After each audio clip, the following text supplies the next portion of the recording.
Existem pessoas que precisam romper com namoros que são terríveis, desastrosos.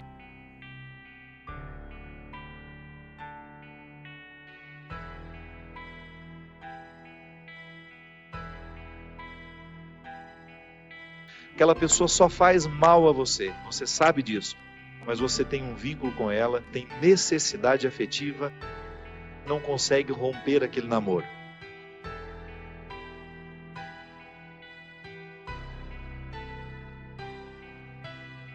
De repente, você se encoraja, fica com tudo claro diante de você, essa pessoa não me faz bem, eu não posso me casar com essa pessoa, porque se no tempo do namoro já está assim, depois no meu tempo de casado, vai virar um inferno pior ainda do que já é. Aí você começa a dar passos. A primeira semana é horrível, você sofre, você chora, você não pode ouvir a música, você não pode sentir o cheiro, tudo aquilo é terrível. Mas de repente, você começa a dar passos de libertação, é como se você estivesse andando na direção de uma terra que só vai te fazer bem. E um mês depois aquele sofrimento ficou melhor, 2 meses depois aquele sofrimento melhor, e de repente você não está nem mais lembrando, claro que ainda existe ali um vínculo silencioso sendo desarmado, porque a dependência afetiva, ela não morre da noite para o dia. É como se você fosse sufocando uma célula cancerosa com o processo da quimioterapia, sabe? Que você vai retirando a vida da célula que nos mata. Aí digamos que 3 meses depois, você encontra de novo com aquela pessoa e você tem aquela famosa recaída. Aí pronto. O castelo que você estava construindo, o chão que você tinha andado, que tinha sido tão difícil, você joga fora, você volta para a escravidão. Reata aquele relacionamento porque ele é doentio e você não cuidou da devida distância que você deveria manter. Porque quando você tem essa dependência afetiva, você tem que estabelecer a distância, tem que parar de querer saber da vida daquela pessoa, porque senão você não se cura. Tem que cessar todos os pontos que podem lhe fazer querer voltar, porque senão você nunca vai se libertar.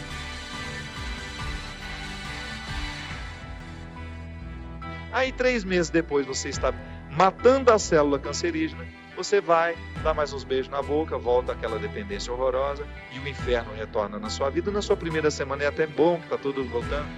Daqui a pouco você está num inferno pior do que você estava 3 meses atrás. Quando a gente não sabe viver o desconforto que nos edifica, a gente se boicota o tempo todo. Todo aquele sacrifício que você fez dos primeiros dias vão para o saco. Por quê? Porque você não foi capaz de viver o desconforto de renunciar. É impressionante como essa mão de Deus nos auxilia assim, nos fazendo conscientes do que nós precisamos romper na nossa vida. São situações que a gente precisa estabelecer limites para elas, porque senão a gente não vai ser curado nunca. A gente vai ficar eternamente doente na fila dos necessitados, chorando e mendigando um pãozinho de bondade do outro, um pãozinho de afeto do outro. Pelo amor de Deus, nós não fomos feitos para isso. Nós não fomos feitos para ficar arrastando dependentes afetivamente dos outros. A gente foi feito para amar. E o amor só tem sentido na nossa vida se for para nos edificar, se for para nos ajudar a atravessar o desconforto do deserto. Caso contrário, ele não faz sentido. Esse pseudo-amor, esse falso amor que às vezes a gente diz sentir um pelo outro. Eu preciso viver os meus desertos, você precisa viver os seus. E os verdadeiros amigos são aqueles que reconhecem os desertos que o outro precisa passar e fala: isso mesmo, vamos passar por esse deserto porque você precisa dele. Assassine esse instinto infantil que existe dentro de você, que lhe faz ter medo dos desconfortos da vida. O desconforto da vida, quando bem vivido, ele só nos torna melhores. Tira essa máscara de coitadinha que você gruda na sua cara para os outros terem eternamente pena de você. Você só perde tempo na vida assim. Que bobagem! A caminhada é para frente que se vai. E chega um momento que às vezes a gente já ultrapassou o território da nossa escravidão física. Eu já saí da cadeia, mas a cadeia não saiu de mim. Eu já dei os passos na direção da minha liberdade, mas eu não fiz a conquista da minha liberdade. Então eu fico afetivamente preso ao meu passado, lamentando o namoro que terminou, a situação que foi terminada, a amizade que foi traída.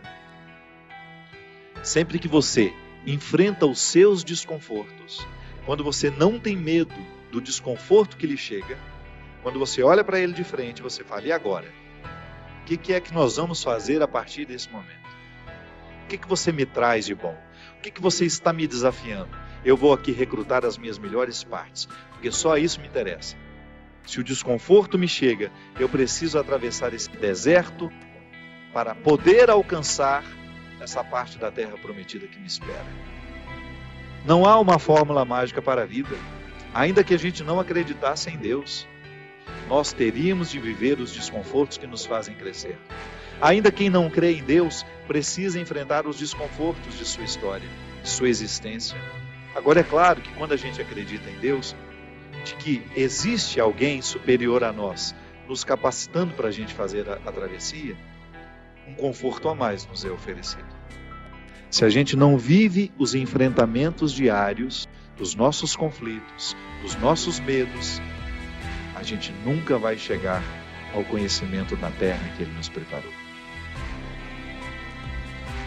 Por isso, baseados na experiência deste conforto que eu já fiz, que você já fez, em muitos momentos, quando essa mão de Deus cuidou de nós, e que a gente dá continuidade ao processo de caminhada